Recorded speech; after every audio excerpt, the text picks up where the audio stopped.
another episode of First Levels here. In this one, we're going to start this one off with Street Fighter 2. This is it's not the first fighting game that I ever played, but I would say it is the first good fighting game I ever played. In fact, Street Fighter 2 was so friggin' good that I think it beats a lot of modern fighting games in terms of how awesome it is. Now, granted, this is the original Super Nintendo version of Street Fighter 2, which was not the best version. Street Fighter 2 ended up seeing a whole lot of re-releases, like 10 or so re-releases. And anything after, say, Super Street Fighter 2 was pretty freaking awesome. This one was pretty good, but a lot of the characters were off balance and stuff. Also, the sound quality wasn't too good, and the graphics were eventually redrawn for the later versions. There is nowadays there's an HD version of this where they completely replaced all the graphics, sound effects, and all that, but kept the core of the game the same, and I can't stand it. I gotta have this crappy looking shit.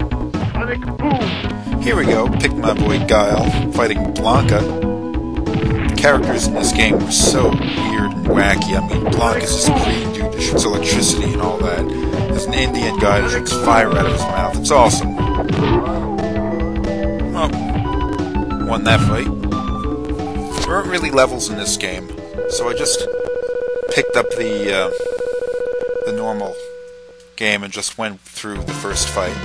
So that's the end of this fight, and the end of the game. Let's move on. Super Mario Kart. 1992 Nintendo, obviously. This was a Super Nintendo game, released not at the launch of the SNES, but close enough that a lot of people picked this up as one of their first games. And it is what I always consider to be Mario Kart, the game Mario Kart, or I've talked to a lot of people though. For some reason, everyone seems to think of Mario Kart 64, or maybe one of the Nintendo DS versions of the game before they think of this one. It kind of pisses me off a little bit. This was the classic. What made this game so special was, look at the graphics now. All of the characters you're seeing are just sprite graphics, the kind of stuff you'd expect on a game of the generation. But all of the tracks and stuff, they are Mode 7 graphics, so they have the sort of pseudo 3D look. And it's actually surprisingly effective. The only thing sticking out of the ground would be the things like the pipes, which are stationary objects that are sprites themselves. But it gives convincing enough of a 3D view that... Oh, I missed it. Convincing enough of a view that this was probably one of the best looking racers at the time.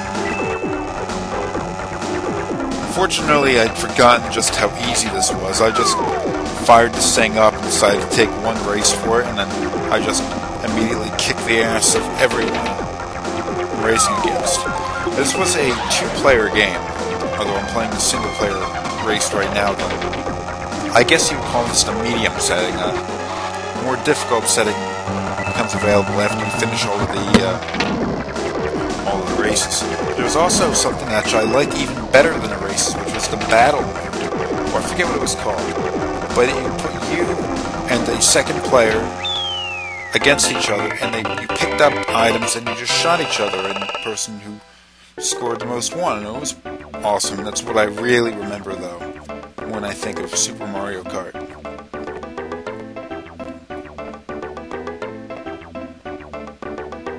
Luigi!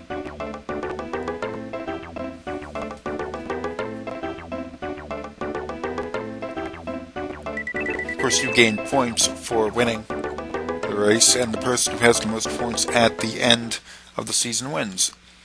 Now, moving on, we have Contra, Konami game from 1988. This is Nintendo, the NES version.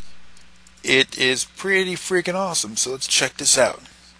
Contra was one of the most difficult games of its day. It was brutally difficult, but it wasn't like the Mega Man series, which was sadistically difficult. This game was something that actually gave you a fighting chance, so if you were good enough, you could go and just waltz through the levels, kill every enemy you could get at. It was really awesome, and it's a really good test of a person's reflexes and their game skill at the time. It's a shame a lot of games nowadays don't really have that kind of necessity that you have good skill. I mean, there are no like weird little tricks you can take care of in this game. You just have to run around shooting everything that comes at you and try not to fall in holes and stuff. Oh jeez. This game is still quite difficult, I have to say. And we've reached the boss of the first level. Just stay out of the way of everything.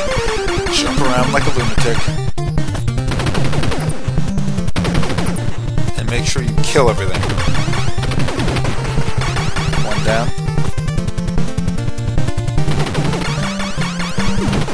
Okay. Gotta do something about this gun down here. There we go. Well, I gotta take care of that one little link there, and then the level's done.